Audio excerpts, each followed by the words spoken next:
સુરતમાં ગૃહ રાજ્યમંત્રી હર્ષ સંઘવીની પોલીસને ટક્કર। હર્ષ સંઘવીએ કહ્યું કે પોલીસને અપાયેલા દંડાનો ઉપયોગ થવો જ જોઈએ। પોલીસનું નામ સાંભળીને ગુનેગાર દૂર ભાગવો જોઈએ। હર્ષ સંઘવીએ અલથાણા પોલીસના ઉદ્ઘાટન સમારોહમાં નિવેદન આપ્યું।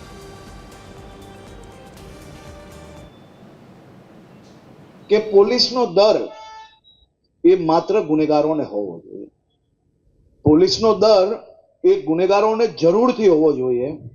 પોલીસનો દર એ પોલીસ નામ સાંભળીને ગુનેગાર દૂર ભાગવો જોઈએ, કે એને ગુનેગારી છોડી લેવી જોઈએ, એવો દર જરૂરથી પોલીસનો હોવો જોઈએ। અને એની માટે તમને આપેલી તમામ સત્તાઓનો ઉપયોગ જરૂરથી તમારે કરવો જોઈએ। જો ના કરતા હો તો ડબલ કરજો, હું તમારી સાથે ઊભો છું। અને સાથે સાથે ઘણા લોકોને ગમતું નથી જ્યારે હું કહું છું કે પોલીસને આપેલો દંડો એનો ઉપયોગ જરૂરથી ગુનેગારોની સામે થવો જોઈએ। અને એ દંડો જ્યારે કોઈ સામાન્ય નાગરિકને કોઈ ગુનેગાર જો તકલીફ ઊભી કરતો હોય તો એ દંડો કોઈ બી પોલીસને એના માટે જ આપેલો હોય છે કે સખ્તાઈથી ઉપયોગ